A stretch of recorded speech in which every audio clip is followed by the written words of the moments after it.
கர்த்தருடைய பரிசுத்த நாமத்துக்கு மகிமை உண்டாவதாக. ஆண்டவராகிய இயேசு கிறிஸ்துவின் ஈடு இணையற்ற நாமத்தினாலே உங்களை வாழ்த்துகிறேன். கர்த்தர் உங்களையும் உங்கள் பிள்ளைகளையும் நீங்கள் கையிட்டு செய்கிற எல்லாவற்றையும் ஆசீர்வதிப்பாராக. எரேமியா தீர்க்கதரிசியின் புஸ்தகம் 18ஆம் அதிகாரத்தில் தேவன் எரேமியாவை பார்த்து சொல்லுகிறார், நீ ஒரு குயவன் வீட்டுக்கு போ, அங்கே என்னுடைய வார்த்தைகளை உனக்கு நான் தெரிவிப்பேன் என்று சொல்லுகிறார். அநேக நேரங்களிலே தேவன் ஓமைகள் ஓமானங்கள் மூலமாக தன்னை வெளிப்படுத்துகிறவராக, பரலோக ராஜ்யத்தின் ரகசியங்களை பேசுகிறவராயிருக்கிறார். இந்த பூமிக்குரிய காரியங்களை வைத்து பரலோக காரியங்களை பேசுகிற தேவன். அது ஒருவேளை நமக்கு புரியாமல் இருக்கலாம் அல்லது விளங்காமல் இருக்கலாம். ஆனால் கர்த்தர் சொல்லுகிற ஒவ்வொரு காரியமுமே அது தேவனுடைய ராஜ்யத்துக்கு அடுத்த காரியங்களையே பேசுகிறார். இங்கே நீ போப்பாங்க, குயவன் வீட்டுக்கு போ, அங்கே நான் என்னுடைய வார்த்தைகளை தெரிவிப்பேன் சொன்ன உடனேயே எரேமியா அங்கே போகிறான். அங்கே குயவன் வழக்கம் போல அவன் திரிகையிலே ஒரு பாத்திரத்தை வணைந்து கொண்டிருக்கிறான், களிமண்ணை வைத்து. இப்பொழுது வணைந்து கொண்டிருக்கிறதை பார்த்து கொண்டே நின்று கொண்டிருக்கிறான். அவன் வணைந்து கொண்டிருந்த பாத்திரம் அவன் கையிலே கெட்டு போகிறது.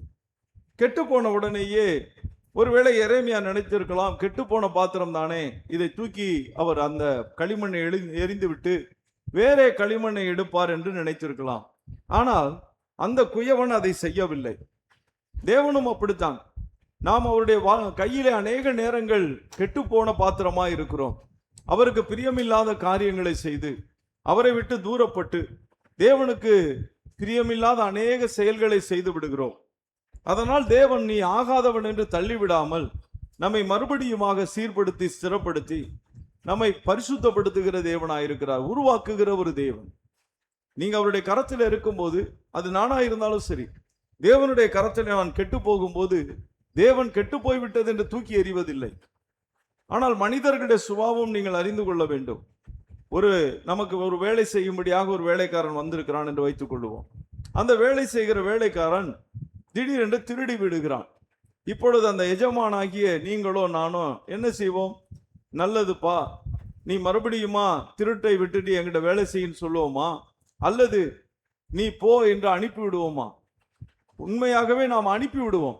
என்னிடத்துல ஒருவன் வேலை செய்தான், அவன் எனக்கு அதிகமான பணம் தர வேண்டும்.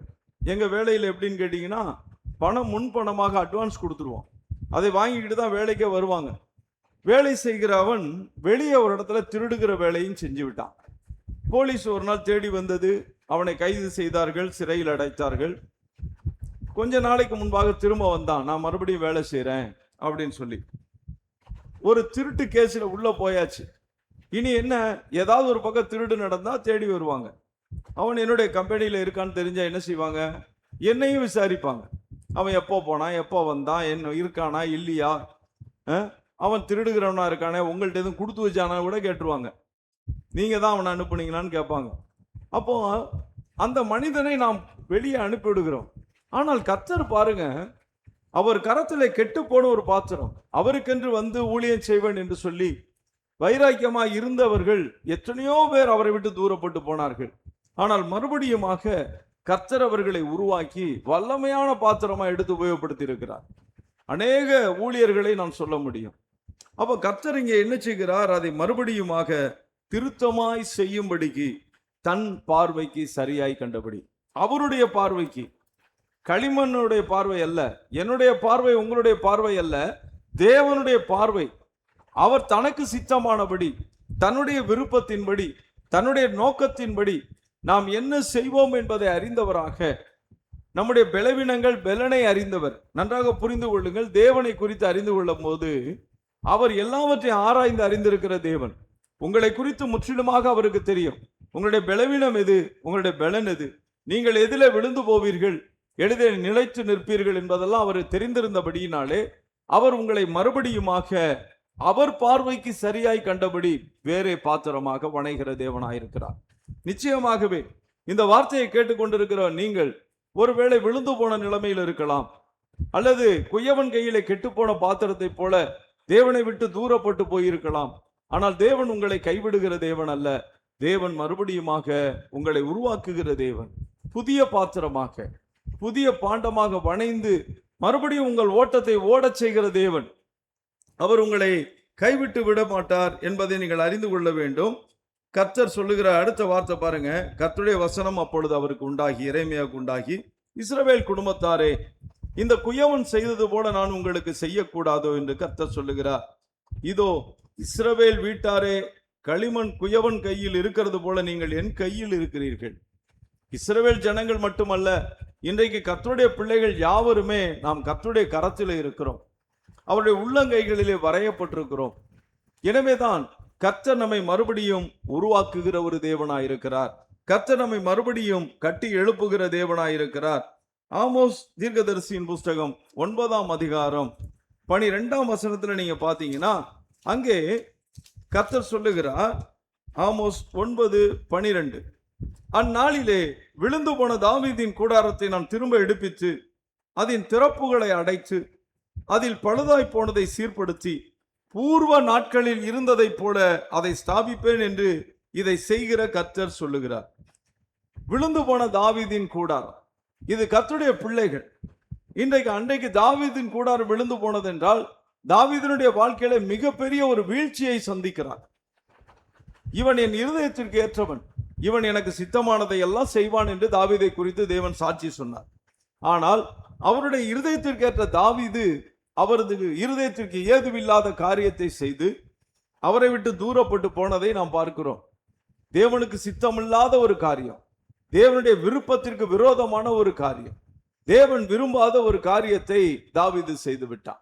அதான் விழுந்து போனது தாவீதின் கூடாரம். தாவீதின் கூடாரம் துதி நிறைந்த ஒரு கூடாரம். தாவீது எப்பொழுதுமே தேவனை துதிக்கிற ஒரு மனிதன், தேவாலயத்தின் மேல் வாஞ்சையின் தாகமாய் இருக்கிற மனிதன்.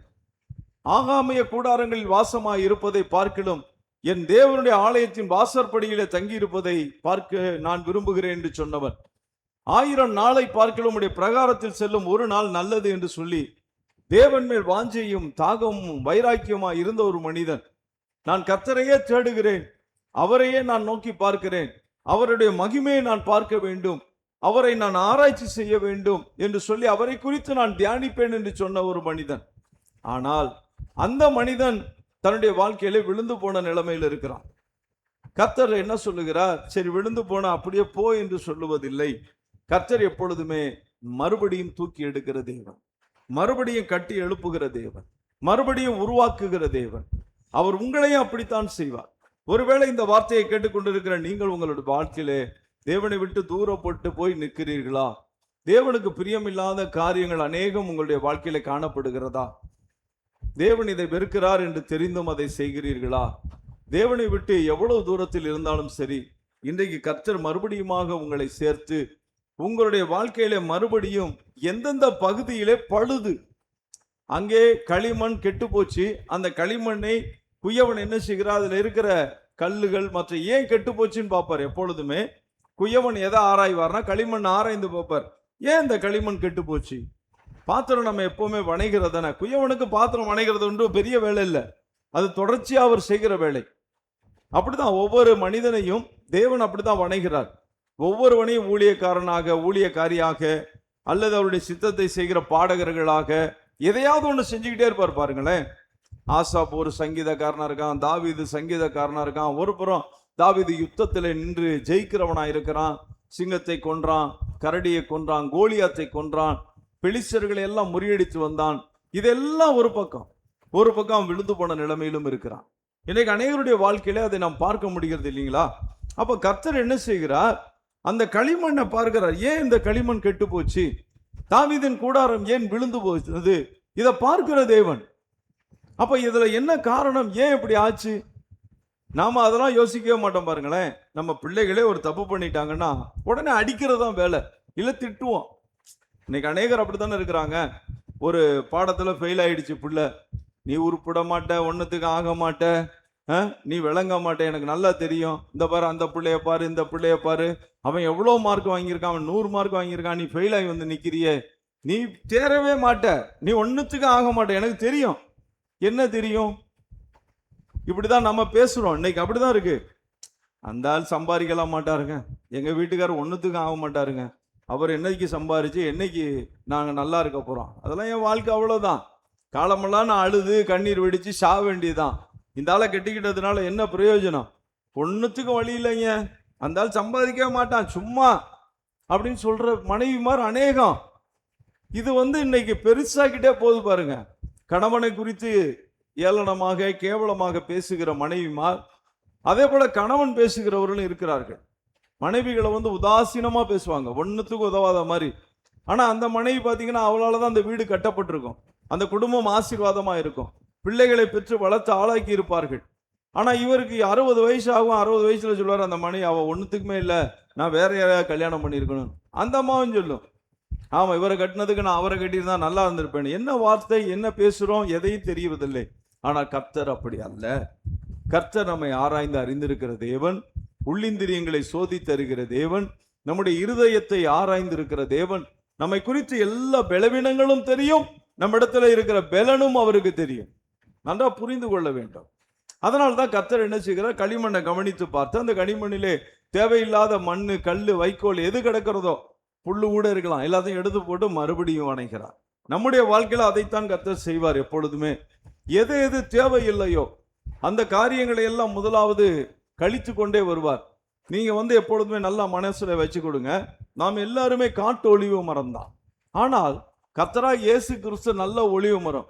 அதிலே போய் நாம் ஒட்ட வைக்கப்பட்டிருக்கிறோம். இன்றைக்கு நாம் ஒட்ட வைக்கப்படும் முன்பாக நம்மிடத்துல இருக்கிற எல்லா தேவையில்லாத கிளைகள் எல்லாம் கழிக்கப்படுகிறது. அதன் பிறகுதான் சீவி அதில் ஒட்ட வைப்பார்கள். அதுபோலவே நம்முடைய வாழ்க்கையிலும் சரி, நாம் பரலோக ராஜ்யத்திலே சென்று சேரும் முன்பாக நம்மிடத்துல இருக்கிற தேவையில்லாத காரியங்கள், எது எது தேவனுடைய ராஜ்யத்துக்கு ஏதுவில்லையோ, தேவனுக்கு பிரியம் இல்லையோ, அதை எல்லாவற்றையும் எடுத்து நம்ம இடத்துல போடுகிற தேவனா இருக்கிறார். நீங்க கவனிச்சு பார்த்தா தெரியும், ஒரு ரட்சிக்கப்படுவதற்கு முன்பாக நம்மோடு கூட அநேகர் பழகி இருப்பார்கள். அவர்களிலே பெரும்பாலானவர் குடிக்கிறவர்களாக இருப்பார்கள் அல்லது புகைப்பிடிக்கிறவர்களாக இருப்பார்கள். இப்போ நாம ரட்சிக்கப்பட்டுட்டோம். ரட்சிக்கப்பட்ட பிறகு ஆலயத்துக்கு நம்ம செல்ல ஆரம்பிச்சிட்டோம். நம்முடைய வாழ்க்கையிலே ஒரு பெரிய மாற்றம் வருகிறது. ஏன்னா அன்னைக்கு நமக்கு வெறுத்த காரியங்கள் எல்லாம் இன்னைக்கு விருப்பமா மாறிடுச்சு. ஜெபம் பண்ண மாட்டோம், ஜெபம் பண்ண தெரியாது, பைபிள் படிக்க மாட்டோம், இது ஏதோ அந்நிய புஸ்தகமா நினைச்சிட்டு இருந்தோம், இப்போ இதை படிக்கிறோம். அன்னைக்கு பாட்டு பாடவே தெரியாது, பாட்டு பாடினா சினிமா பாட்டு தான் பாட தெரியும், நல்லா சினிமா பாட்டை பாடிக்கிட்டு நல்லா பாடிக்கிட்டு இருந்தோம். இன்னைக்கு ஆண்டவர் ஆராதித்து பாட ஆரம்பித்து விட்டோம். தேவனுடைய நாமத்தை மகிமைப்படுத்தும்படியான பாடல்களை பாடுகிறோம், வேதத்தை வாசிக்கிறோம். இது இன்னைக்கு பிரதானமாய் மாறி விடுகிறது. ஒருவேளை நீங்க ரட்சிக்கப்படுகிற நீங்கள் ஒரு டாக்டரா இருக்கலாம், இன்ஜினியரா இருக்கலாம், வக்கீலா இருக்கலாம். ஆனால் நீங்க ரட்சிக்கப்பட்டோன்னா பாருங்களேன், அந்த லா புஸ்தகத்தை காட்டிலும் இது மேன்மையா தெரியும். டாக்டர் பண்ற அந்த புஸ்தகங்களை காட்டிலும் இது மேன்மையானதா தெரியும். இன்ஜினியரிங் புக்ஸை காட்டிலும் இது முதல் இந்த இடத்தை பிடிச்சிடும். ஏன்னா இது ஜீவன் உள்ளது, இதுல உயிர் இருக்குங்க. அது உயிரற்ற புஸ்தகங்கள். இது ஜீவ வார்த்தை. ஜீவ வார்த்தை என்ன? உயிருள்ள வார்த்தை. இது நிறைவேறுகிற வார்த்தை, நிறைவேறின வார்த்தை. இந்த வார்த்தையை வாசிக்க வாசிக்க வாசிக்க உங்களுடைய ஆத்மாவில பெரிய சந்தோஷம் உண்டாகும், ஆவியில கழிகூற செய்யும். அதே போலதான் தேவனை வாழ்த்தி பாடும்போது பாருங்களேன், நம்முடைய ஆவியில பெரிய கழிகூறுதல் உண்டாகும். அதுதான் நமக்கு பிடிக்கும். மனுஷனை பேசவே மாட்டோம் உயர்த்தி, எப்பொழுதுமே கர்த்தரை உயர்த்தி பேச ஆரம்பித்து விடுவோம். ஒரு பெரிய மாற்றத்தை தேவன் கட்டளையிட்டு விட்டார். இப்ப என்ன நடக்கிறது, நம்மோடு பழகினவர்கள் அவர்கள் அந்த பாதையிலேயே தான் இருக்கிறாங்க. இதே இருளின் பாதையிலே அவர்கள் ஓடிக்கொண்டிருக்கிறார்கள். நாம் இருளிலிருந்து வெளிச்சத்தின் பாதைக்கு வந்துட்டோம். இந்த ஜீவ பாதையிலே ஜீவ வெளிச்சத்திலே நடக்கிறோம். அந்த பாதையில இருக்கிறவர்களுக்கு இதை பார்க்கும்போது பைத்தியக்காரர்களை போல தோன்றும். இவர் என்னடா பெரிய யோக்கியனா மாறிட்டானா, குடிக்க மாட்டானா, கெட்ட வார்த்தை கூட பேச மாட்டானா, ஐயா சோத்திரம் தான் பண்ணுவானா, எப்பவுமே பைபிள் படிக்கிறான், என்ன ஆச்சு இவனுக்கு, ஏதோ மனநலம் பாதிக்கப்பட்டிருக்கும் போல இருக்கியா, டாக்டர்கிட்ட தான் அவனை கூட்டிட்டு போகணும்னு சொல்ல ஆரம்பிப்பாங்க. ஆனா உண்மையா டாக்டர்கிட்ட யார் போகணும்? அவங்க தான் போகணும். ஏன்னா அவர்கள் தான் அடிமைத்தன நுகங்களிலே சிக்கி இருக்கிறார்கள். அவர்கள் அதை விட்டு வெளியே வர முடியாமல் தடுமாறுகிறார்கள். குடிக்கு அடிமையா இருக்கிறாங்க, பல தீமையான காரியங்களுக்கு அடிமைகளா இருக்கிறாங்க. அப்போ அவர்கள் தான் வெளியே வர வேண்டும். ஆனால் வெளியே வந்தவனை பார்த்து அவர்கள் சொல்லுவார்கள், பைத்தியக்காரன், இவன் பார் இப்படி இருக்கான், ஐயா இவனுக்கு ஏதோ பாதிப்பு வந்துருச்சியா, மனநலம் பாதிக்கப்பட்டு போச்சு, எப்போ பார்த்தாலும் இந்த ஒரே வேத புஸ்தகம்னு சொல்லி இதை தூக்கிட்டு அலைகிறான், இயேசுங்கிற ஒருத்தரை மட்டும் பேசிக்கிட்டு இருக்கிறான், இயேசுதான் ரட்சகர்ன்றான், இயேசுதாங்கிறான். அப்படி இவனுடைய வாழ்க்கையில என்ன நடக்கிறதுனே தெரியாமல் அவர்கள் பேசி கொண்டிருப்பார்கள். ஆனால் உண்மை என்ன, அவர்களுக்கும் நமக்கும் ஒரு பெரிய பிளவு உண்டாகி விட்டதுதான் உண்மை. இப்பொழுது அவர்கள் அக்கறையில் நிற்கிறார்கள், நாம் இக்கரையிலே இயேசுவோடு கூட நின்று கொண்டிருக்கிறோம். ஒருவேளை அவர்கள் இந்த கரைக்கு வரலாமே ஒழிய இந்த கரையில் இருக்கிற நாம் அக்கறைக்கு செல்லக்கூடாது, செல்ல முடியாது. ஏன்னா இயேசுவை விட்டு பிரிந்து வாழ்வது என்பது கூடாத காரியம். இயேசு கிறிஸ்துவோடு கூட இருக்கிற அந்த சந்தோஷமான வாழ்க்கை, அந்த நல்ல ஒலிவ மரத்திலே ஒட்ட வைக்கப்பட்டாச்சு. இனி நாம் அவரோடு கூட இணைந்து இசைந்து தான் நடந்து செல்ல முடியும். இதை விட்டு பிரிக்க முடியாது. அப்போ கர்த்தர் என்ன செய்கிறார்? நம்ம இடத்துல இருக்கிற தேவையில்லாத காரியங்கள் பாருங்க, கொஞ்ச காலம் அவங்க பேசிட்டே இருப்பாங்க, அப்புறம் அப்படியே விலகி போயிடுவாங்க. அவங்களுக்கு நமக்கு தொடர்பே இல்லாமல் போயிடும். நம்முடைய பயணம் வேறு, நம்முடைய பாதை வேறாயிடும். நம்ம செல்லுகிற பாதையில் அவங்க வர முடியாது. அவர்களுக்கு நமக்கு ஒரு பெரிய பிளவு இருக்கும். அதுதாங்க வாழ்க்கை. அப்ப கர்த்தரோடு கூட இசைந்து இணைந்து நடந்து செல்லுகிறவனுக்கும் கர்த்தரோடு நடக்காதவர்களுக்கும் வித்தியாசம் இருக்கிறது. அப்ப கர்த்தர் என்ன செய்கிறார்? நம்மிடத்துல இன்னும் வேண்டாத காரியங்கள் இருக்குமா என்று பார்க்கிறார். அதையெல்லாம் எடுத்து போட்டு பூரணமான ஒரு நிலைமைக்கு கொண்டு வருகிறார். ஏன்னா ஒவ்வொரு நாளும் நாம் மறுரூபம் அடைந்து கொண்டே போகிறோம். மனம் புதிதாகி கொண்டே வருகிறது, மறுரூபம் அடைந்து கொண்டே வருகிறோம். காரணம், கர்த்தரை சந்திக்க ஆயத்தமாகிறோம். அப்போ ஒவ்வொரு நாளும் நம்மை சரிப்படுத்திக் கொள்ளுகிறோம். தேவனும் நம்மை சரிப்படுத்துகிறார். தேவ ஆவியானவர் நமக்கு உதவி செய்கிறார். அந்த வசனத்தை நான் மறுபடியும் வாசிக்கிறேன் பாருங்களேன். அதன் திறப்புகளை அடைத்து, எந்த பக்கம் திறந்துருக்கோ அதெல்லாம் அடைத்து, அதில் பழுதாய் போனதை சீர்படுத்தி. ரெண்டு விஷயம் செய்கிறார். ஒன்று, திறப்புகள்லாம் அடைக்கிறது. இப்போ நீங்களே பாருங்க, உங்க வீட்டில் ஒரு காரியம் இருக்குது, ஒரு வீடுல குடியிருக்கிறீங்க, எலி எங்கேயாவது ஓட்ட போட்டு உள்ள வந்துருச்சுன்னு வச்சுக்கோங்களேன். ராத்திரி படுத்தோன்னு பார்த்தீங்கன்னா உள்ளே வரும். எங்கள் வீட்டில், எங்கள் அப்பா வீட்டில் அந்த காரியம் நடந்துக்கிட்டே இருந்துச்சு. படுத்திருந்தீங்கன்னா உள்ளே ஓடி சரன்னு ஓடிக்கிட்டே கிடக்கும். சில நேரம் நம்ம மேலேயே ஏறி ஓடும். இது எங்கேயோ ஒரு திறப்பு, அது எங்கே இருக்குன்னு தெரியல. அந்த திறப்பை பார்த்துக்கிட்டே இருந்துட்டு அப்புறம் என்ன பண்ணுவாங்கன்னு கேட்டிங்கன்னா, தண்ணி போகிறதுக்காக இப்போ உள்ள வீடுகள் மாதிரி இல்லை, இப்போல்லாம் மாப்பு தானே போடுறாங்க. அந்த நாட்களில் சிமெண்ட் தரையில் கழுவி விடுவாங்க. வாரத்தில் ஒரு நாளோ 2 நாளோ கழுவி விட்டு அந்த தண்ணி வெளியே போகிறதுக்கும் ஒரு ஓட்டை வச்சுருப்பாங்க. அப்படி தான் இருக்கும். இப்போ அந்த ஓட்டையெல்லாம் அடைச்சாலும் எலி சில நேரம் வேற எங்கிட்ட இருந்தாவது வரும். இது எங்கன்னு பார்த்தீங்கன்னா, சில நேரம் ஒரு தனியாக கிச்சனில் எங்கிட்டாவது ஒரு பக்கம் ஓட்டை போட்டு வெளிந்துடும்.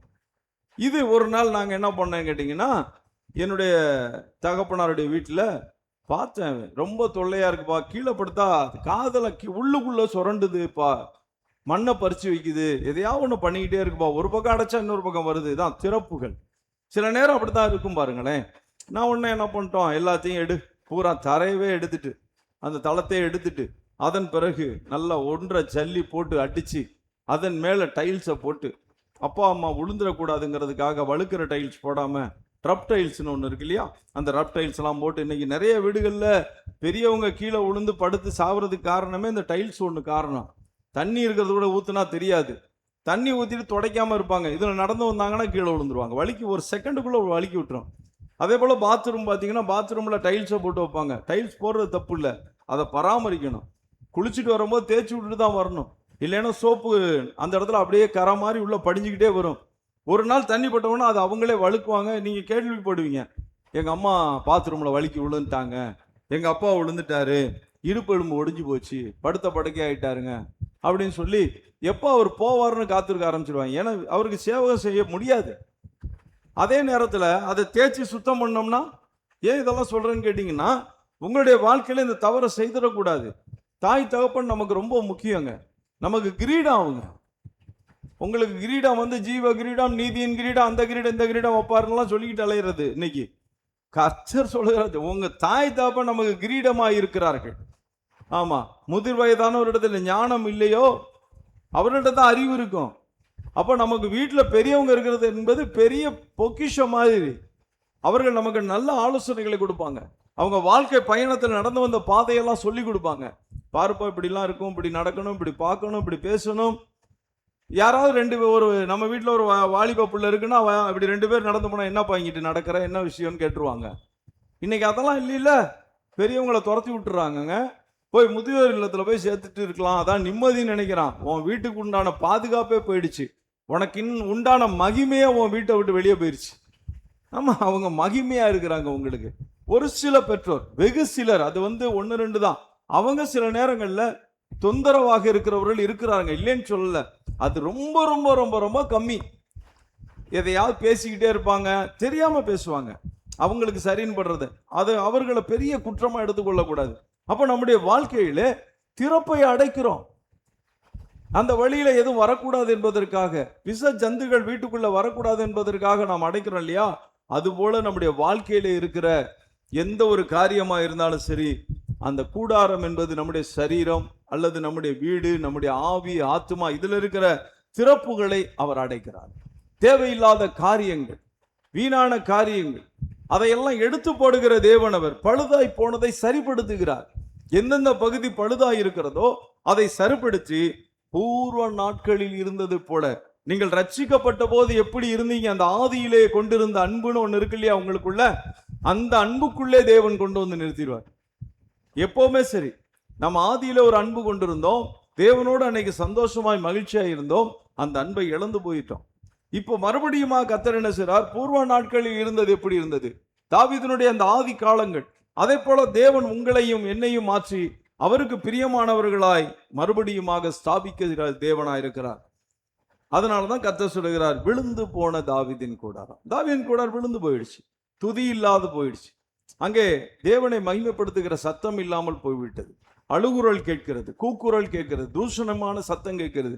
அதையெல்லாம் தேவன் எடுத்து போட்டு மறுபடியுமாக உங்களை ஆசீர்வதிக்கிற ஒரு தேவனாய் இருக்கிறார். சங்கீதங்களின் புத்தகம் 71 அதிகாரம் 19 வசனத்திலிருந்து வாசிக்கும் போது அங்க பாருங்க, சங்கீதம் 71:19 வாசிக்கிறேன். அங்கே அருமையான தாவீது தான் பாடுகிறான், தேவனே உம்முடைய நீதி உன்னதமானது, பெரிதானவைகளை நீர் செய்தீர். தேவனே உமக்கு நிகரானவர் யார்? ஒரு கேள்வி.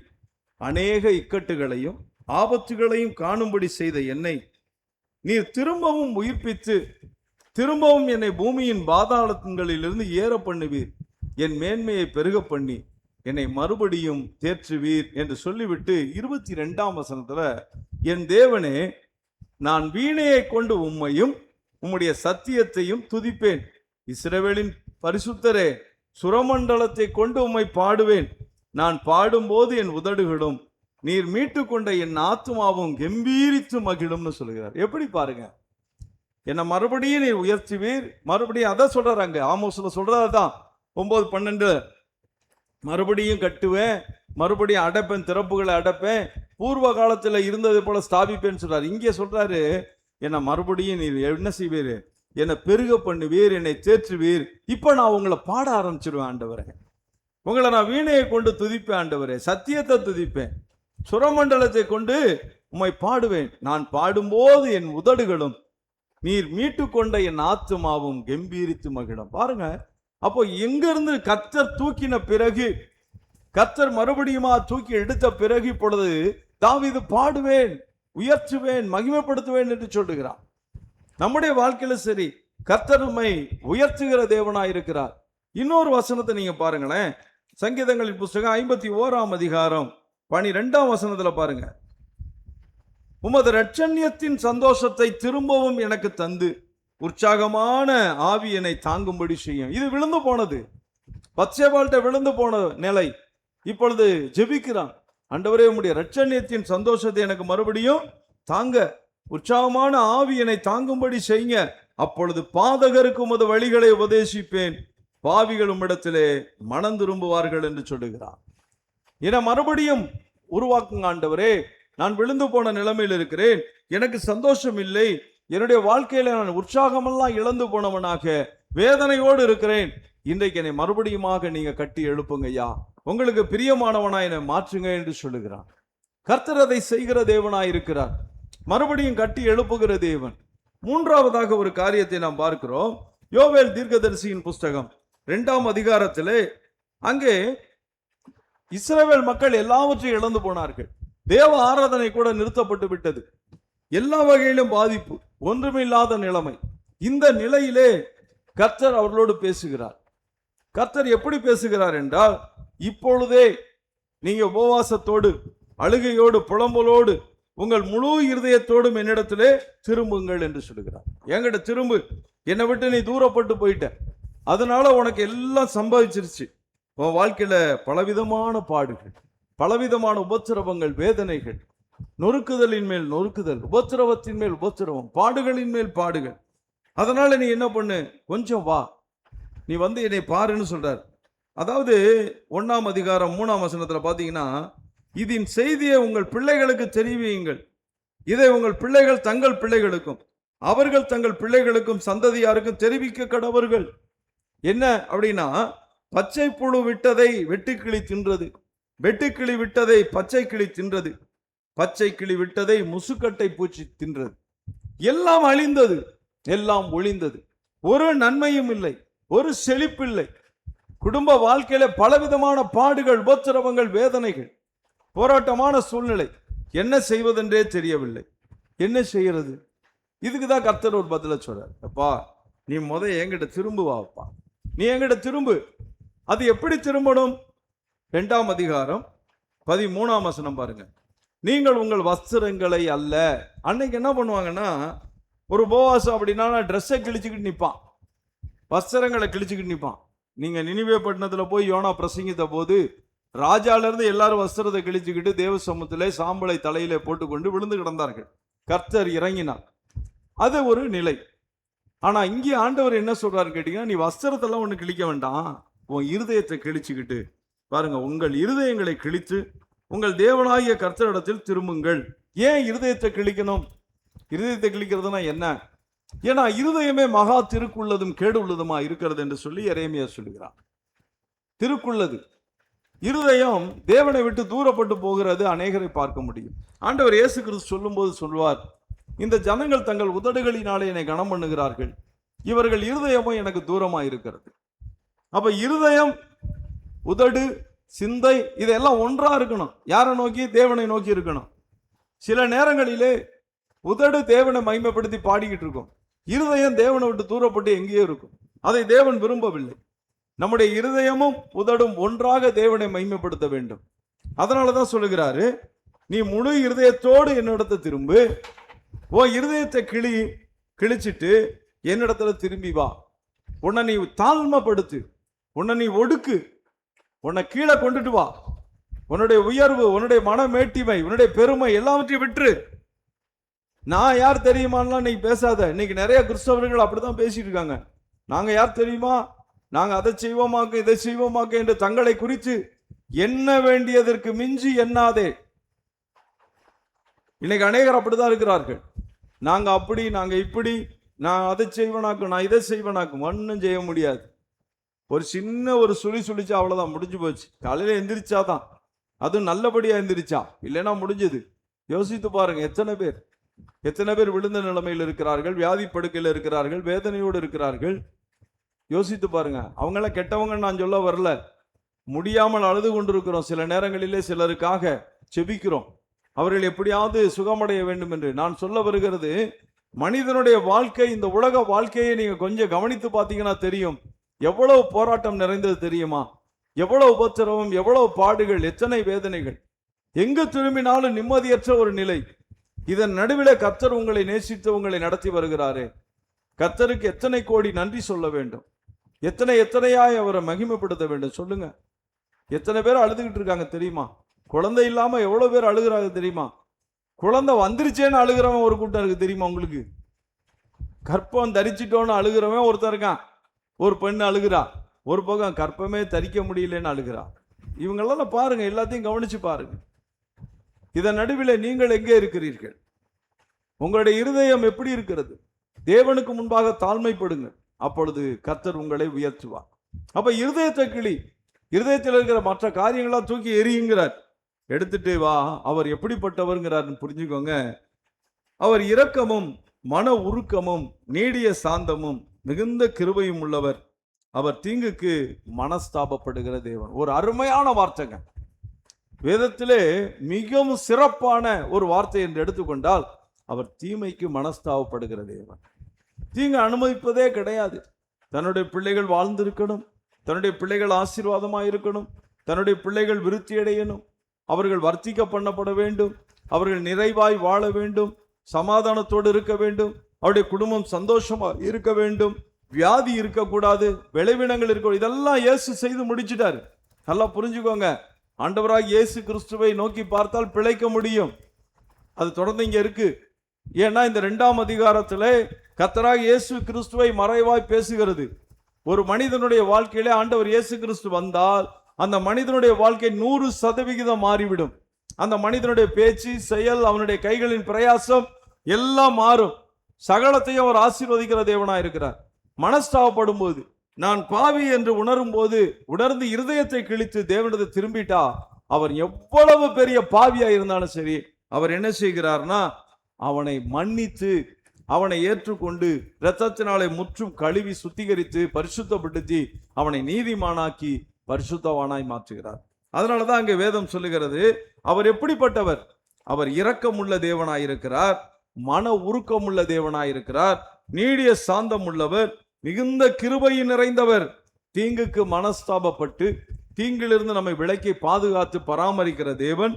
அவர் சொல்லுகிறார், ஒருவேளை அவர் திரும்பி மனஸ்தாபப்பட்டு உங்கள் தேவனாகிய கர்த்தருக்கு போஜன பலிகளையும் பான பலிகளையும் செலுத்துகிறதற்கான ஆசீர்வாதத்தை தந்தருளுவார், மறுபடியுமாக உங்களை ஆசீர்வதிப்பார், உங்கள் தேவைகளை சந்திப்பார் என்று சொல்லிவிட்டு கர்த்தரை குறித்து இங்கே வேதம் சொல்லுகிறது. 21ஆம் வசனத்தில் நாம் வாசிக்கிறோம், தேசமே பயப்படாதே, மகிழ்ந்து களிகூறு, கர்த்தர் பெரிய காரியங்களை செய்வார் சொன்னவர் சொல்லுகிறார்.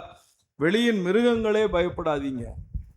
எல்லாத்தையும் பார்த்து சொல்றாரு பாருங்க. வனாந்தரத்தில் மேய்ச்சல் உண்டாகும். ஒருவேளை உங்களுக்கு மேய்ச்சலே இல்லைன்னு இருக்கிறீங்களா, கர்த்தர் உண்டாக்கி தருவார், உங்களை ஆசீர்வதிப்பார். விருட்சங்கள் காய்களை காய்க்கும். காய் கனியே இல்லாம இருக்கா? குழந்தை இல்லாம இருக்கீங்களா? மறுபடியுமாக தேவன் அதை செய்வார். அத்திமரமும் திராட்சை செடியும் பலனை தரும். சீயோன் குமாரரே, உங்கள் தேவனாகிய கர்த்தருக்குள் மகிழ்ந்து களிகூறுங்கள். அவர் தக்கபடி உங்களுக்கு முன்மாரியை கொடுத்து உங்களுக்கு முன்மாரியையும் பின்மாரியும் ஏற்கனவே வர்ஷிக்க பண்ணுவார். களங்கள் தானியத்தால் நிரம்பும், ஆலைகளில் திராட்சை ரசமும் எண்ணெயும் வழிந்தோடும். நிறைவான ஆசீர்வாதங்கள், சம்பூரணமான ஆசீர்வாதங்கள். சிலர் சொல்றாங்க, இல்ல இல்ல குறைவுபட்டு போய் ஒன்றும் இல்லாம அன்றியும் கிறிஸ்து இயேசுவுக்குள் தேவ பக்தியாய் நடக்க மனதாயிருக்கிற யாவரும் துன்பப்படுவார்கள். உலகத்தில் உங்களுக்கு உபத்திரவம் உண்டு, ஆனாலும் திடன் கொள்ளுங்கள், நான் உலகத்தை ஜெயித்தேன். இதெல்லாம் சொல்லி ரொம்ப கஷ்டப்படுறீங்களா? ஆண்டவர் சோத்திரம் பண்ணுங்க. இந்த கஷ்டத்துக்காக சோத்திரம் பண்ணுங்க. எனக்கு புரியறது இல்லைங்க தயவு செய்து. ஏன்னா வாழ்க்கை பயணம் சில நேரங்களில் சில வியாதி, சில போராட்டமான சூழ்நிலைகள், வறுமை, சில பாடுகள், தொழிலில் நஷ்டம், இதெல்லாம் நான் அனுபவிச்சிருக்கிறேன். சொத்தை இழந்திருக்கிறேன், தேவைகளை இழந்திருக்கிறேன், எவ்வளவோ வருத்தங்கள். குழந்தை ஒன்று இறந்த போது என்னுடைய வாழ்க்கையில மிகுந்த துக்கம். என்னுடைய சகோதரன் விபத்திலே மரித்த போது உடைத்து நொறுக்கி போன நேரம். 2ஆம் பிப்ரவரி மாதம் 6ஆம் தேதி என் தகப்பனார் மரித்த போது வெளியே சொல்ல முடியாத ஒரு துக்கம். என்ன செய்வதென்றே தெரியவில்லை. அவ்வளோ பாடுகள். இதெல்லாம் நான் கடந்து வருகிறேன். ஆனாலும் சரி, இதன் நடுவிலே தேவன் என்னை நடத்துகிறார் என்பதை அறிந்திருக்கும் போது என்னுடைய கைகளின் பிரயாசத்தை அவர் ஆசீர்வதிக்கிறார், பிள்ளைகளை ஆசீர்வதிக்கிறார், பிள்ளைகளின் பிள்ளைகளை ஆசீர்வதிக்கிறார், அவர் நடத்துகிறார். இது ஒரு புறங்க. இன்னைக்கு என்ன சொல்றாங்கன்னா, அதையே சொல்லிட்டு அப்படியே அவர்களை கொண்டு போய் முடக்குறாங்க. கிடையாது. நாம கைகளின் பிரயாசத்தை சாப்பிடுவோம் தான் சொல்றாரு. உனக்கு பாக்கியமும் நன்மை உண்டாயிருக்கும். உன் மனைவி உன் வீட்டோரங்களில் கனிதரும் திராட்சை கொடியை போல் இருப்பார். உன் பிள்ளைகள் உன் பந்தியை சுற்றிலும் ஒளிவு மர கன்றுகளை போல் இருப்பார்கள் என்று சொல்லி இருக்கிறார். நான் இயேசுவை ஏற்றுக்கொண்டேன், அதனால போய் நான் பிச்சை எடுத்து தான் சாப்பிடணும்னு இருக்கா வேதத்துல? இல்ல. என் தேவைகளை சந்திக்க என் தேவன் போதுமானவராய் இருக்கிறார். சொந்த குமாரன் என்றும் பாராமல் அவரை நமக்கு ஒப்பு கொடுத்தவர். அவரோட கூட மற்ற எல்லாவற்றையும் அருளாதிருப்பது எப்படி? முதலாவது தேவனுடைய ராஜ்யத்தையும் அவருடைய நீதியும் தேடுங்கள், அப்பொழுது இவைகள் எல்லாம் உங்களுக்கு கூட கொடுக்கப்படும். அமுக்கி குலுக்கி சரிந்து விழும்படி உங்கள் மடியிலே போடுவார்கள். நாம் பெற்று அனுபவிக்க சகலவித நன்மைகளை சம்பூர்ணமாய் கொடுக்கிற தேவன், நம் தேவைகளை சந்திக்கிறவர், கண் மணி போல காக்கிறவர், காலமெல்லாம் சுமக்கிறவர், வனாந்தரத்திலே தேவ ஜனங்களை வழிநடத்தி தான் யார் என்பதை வெளிப்படுத்தின அதே கர்த்தர் அன்றைக்கு அவர்களுக்கு நிழலாய் இருந்தார். இன்றைக்கு உங்களுக்கும் எனக்கு நிஜமாய் இருக்கிறார். இயேசு கிறிஸ்து வெளியரங்கமாய் இருக்கிறார். யோசித்து பாருங்கள். நிழலாய் இருந்தவர் இன்றைக்கு நிஜமாய் வந்து விட்டார். உண்மையாய் நம்மோடு கூட தங்கி இருக்கிறார். நீங்கள் அறியாது இருக்கிற ஒருவர் உங்கள் நடுவிலே இருக்கிறார் என்று வேதம் சொல்லுகிறது. இங்கே தொடர்ந்து வாசிக்கும் போது அதைத்தான் சொல்லுகிறார். நான் உங்களிடத்தில் அனுப்பின என் பெரிய சேனையாகிய வெட்டுக்கிளிகளும் பச்சை கிளிகளும் முசுக்கட்டை பூச்சிகளும் பச்சை புழுக்களும் பட்சித்த வருஷங்களின் விளைவை உங்களுக்கு நான் திரும்ப அளிப்பேன். எதையெல்லாம் இழந்தீர்களோ அதை திரும்ப உங்களுக்கு கொடுக்க தேவன் வல்லவராயிருக்கிறார். நீங்கள் கர்த்தருக்குள் உண்மையாயிருக்க வேண்டும், உத்தமமாய் இருக்க வேண்டும், பரிசுத்தமாய் இருக்க வேண்டும், நீதியாய் வாழ வேண்டும், நியாயமாய் இருக்க வேண்டும், தேவனுக்கு பிரியமானதை செய்ய வேண்டும், தேவ சித்தத்தை செய்ய வேண்டும், உழைக்க வேண்டும், கடின உழைப்பை வெளிப்படுத்த வேண்டும். சும்மா இருந்து வரும்னு நினைக்க கூடாது. அவர் தர்றேங்கிறார். எப்படி பெற்றுக்கொள்ளணும்? கடினமான உழைப்பு, நல்ல ஜெபம், தேவனோட ஐக்கியம், தேவனோடு நடக்கிற வாழ்க்கை. அப்படி இருக்கும்போது தேவன் சொல்லுகிறார், எல்லாவற்றையும் உங்களுக்கு நான் திரும்ப கொடுப்பேன். நிச்சயமா சொல்லுகிறாங்க. நீங்க கர்த்தரோடு இணைந்து இசைந்து நடந்து பாருங்க, உங்களுடைய இழந்து போன எல்லாவற்றையும் தேவன் திரும்ப அளித்து உங்களை ஆசீர்வதிக்கிறவராயிருக்கிறார். இழந்து போன சமாதானம், இழந்து போன சந்தோஷம், நீங்க எதை இழந்தீர்களோ அதை தேவன் திரும்ப உங்களுக்கு கொடுப்பார். அதை நிச்சயமாகவே உங்களுடைய வாழ்க்கையில அனுபவித்து உங்கள் குடும்பம் சமாதானமாக இருக்க தேவன் ஆசீர்வாதத்தை கட்டளையிடுவார். நீங்கள் சம்பூரணமாக சாப்பிட்டு திருப்தி அடைந்து உங்களை அதிசயமாய் நடத்தி வந்த உங்கள் தேவனாகிய கர்த்தருடைய நாமத்தை துதிப்பீர்கள்னு சொல்லிட்டு என் ஜனங்கள் ஒரு போதும் வெட்கப்பட்டு போவதில்லை. நான் இஸ்ரவேலின் நடுவில் இருக்கிறவர் என்றும் நானே உங்கள் தேவனாகிய கர்த்தர், வேறொருவர் இல்லை என்றும் அறிந்து கொள்ளுவீர்கள். என் ஜனங்கள் ஒருபோதும் வெட்கப்பட்டு போவதில்லை. நீங்கள் அறியாதிருக்கிற ஒருவர் உங்கள் நடுவில் இருக்கிறார். இதை சொல்லிவிட்டு தாங்க சொல்றாரு. யார்? ஆண்டவராகிய இயேசு கிறிஸ்துவை குறித்து பேசும்போது வேதம் என்ன சொல்லுகிறது? அவர் வந்தார், சிலுவையிலே மரித்தார், 3ஆம் நாள் உயிரோடு எழுந்தார், அதன் பிறகு 10வது நாளிலே பரிசுத்த ஆவியானவர் அருளப்பட்டார். அந்த 28ஆம் வசனம் பாருங்க. நீங்கள் அறியாதிருக்கிற ஒருவர் உங்கள் நடுவில் இருக்கிறார்னு சொல்லி வேதம் சொல்லுகிறது. இங்கே தேவன் உங்கள் நடுவில் இருக்கிறார் என்று சொல்லிவிட்டு அதற்கு பின்பு, எதற்கு பின்பு? சிலுவை மரணத்திற்கு பின்பு, உயிர்த்தெழுதலுக்கு பின்பு 10ஆம் நாளிலே மாம்சமான யாவர் மேலும் என் ஆவியை ஊற்றுவேன் என்று இயேசு சொன்னார். அதன்படியே பரிசுத்த ஆவியானவர் இறங்கி வந்தார். அந்த ஆவியானவருடைய காற்று இன்றைக்கும் தேசத்தில் வீசி கொண்டிருக்கிறது. இன்றைக்கும் ஆவியானவர் தேவ ஜனங்களாகிய உங்களையும் என்னையும் நடத்துகிறார், நம்மை போதிக்கிறார், உணர்த்துகிறார், நம்மோடு இருந்து தீர்க்க தரிசனங்களை பேசுகிறார், தேவனுக்கு பிரியமான காரியங்களை செய்யும்படி நம்மை ஏவுகிறார், நடத்துகிறார். என்றைக்குமே சரி, அவர் வந்தார், மரித்தார், உயிர்த்தார், பரிசுத்த ஆவியானவரை கொடுத்தார். அதைத்தான் இங்கே பார்க்கிறோம் 28ஆம் வசனத்திலே. மாம்சமான யாவர் மேலே என் ஆவியை ஊற்றுவேன், அப்பொழுது உங்கள் குமாரரும் உங்கள் குமாரத்திகளும் தீர்க்க தரிசனம் சொல்லுவார்கள் என்று. நிச்சயமாகவே சரி, கர்த்தருடைய ஆவியானவர் உங்களை நடத்துகிறவராய் இருக்கிறார், உங்கள் தேவைகளை சந்திக்கிறவராய் இருக்கிறார், எல்லாவற்றையும் திரும்ப அளிக்கிற தேவன். மறுபடியும் சொல்லுகிறேன், கர்த்தர் மறுபடியும் உங்களை கட்டுவார், மறுபடியும் உங்களை புதிய பாத்திரமாக வணைவார். 2வதாக விழுந்து போன தாவீதின் கூடாரத்தை திரும்ப எடுப்பித்து கட்டுவார். 3வதாக இழந்து போனதை திரும்ப அளிக்கிற தேவன் உங்களை ஒரு நாளும் கைவிட மாட்டார். நீங்கள் அவரை விட்டு விலகி போகாமல் இருங்கள், அவரை விட்டு தூரப்பட்டு போகாதிருங்கள், தேவனுக்கு பிரியமாய் இருங்கள். கர்த்தர் நிச்சயம் உங்களையும் உங்கள் பிள்ளைகளையும் ஆசீர்வதித்து உங்களை வர்த்திக்க பண்ணுவார். உங்கள் தேவைகளிலே தேவனுடைய கரம் வெளிப்படுவதை இந்த நாளிலிருந்து காண்பீர்கள். நாம் ஜெபிப்போம். அன்பு தகப்பனே, இந்த வார்த்தையை கேட்டுக்கொண்டிருக்கிற உடைய பிள்ளைகளுக்காக நான் ஜெபிக்கிறேன். கர்த்தாவே, நீர் மறுபடியும் கட்டுகிற தேவன், திரும்ப உயிர்ப்பிக்கிற தேவன். ஆண்டவரே, மறுபடியும் புதிய பாத்திரமாக உடைய பிள்ளைகளை வணையும்படி ஜெபிக்கிறேன். ஆண்டவரே, அவர்களுடைய தேவைகள் யாவும் சந்திக்கப்படும்படி கெஞ்சுகிறேன். ஒவ்வொருடைய வாழ்க்கையிலும் தேவனுடைய இரக்கமும் கிருபையும் தயவும் வெளிப்படட்டும். தகப்பனே, நீங்க நடுவிலே இருக்கிறவர் என்பதை சொன்னபடி ஒவ்வொருடைய குடும்பத்திலும் நீங்க இருக்கிறதற்காக நாங்கள் நன்றி செலுத்துகிறோம் ஐயா. எல்லா தேவைகளை சந்தித்து ஒவ்வொருவரையும் ஆசீர்வதிக்கும்படி ஜெபிக்கிறேன். குறைவுகள் யாவையும் மாறட்டும் ஆண்டவரே. அன்றைக்கு காணாவூர் திருமண வீட்டில் நீர் அழைக்கப்பட்டிருந்த போது அங்கே வந்து அங்கிருந்த குறைவை மாற்றி அந்த குடும்பத்தின் தேவையை சந்தித்து ஆசீர்வதித்து அவமானத்திற்கு நிந்தைக்கு நீங்களாக்கின தகப்பனே, ஒவ்வொருடைய குடும்ப வாழ்க்கையும் நீங்க ஆசீர்வதிக்கும்படி ஜெபிக்கிறேன். நிந்தைகள் நீங்கட்டும், அவமானங்கள் நீங்கட்டும், ஒவ்வொரு குடும்பமும் சமாதானத்தோடு இருக்க உதவி செய்யுங்க, ஆசீர்வதிங்க. விழுந்து போன நிலைமையில் இருக்கிற ஒவ்வொரு பிள்ளைகளையும் தகப்பனே நீங்க மறுபடியும் எடுத்து கட்டும்படியாய் ஜெபிக்கிறையா.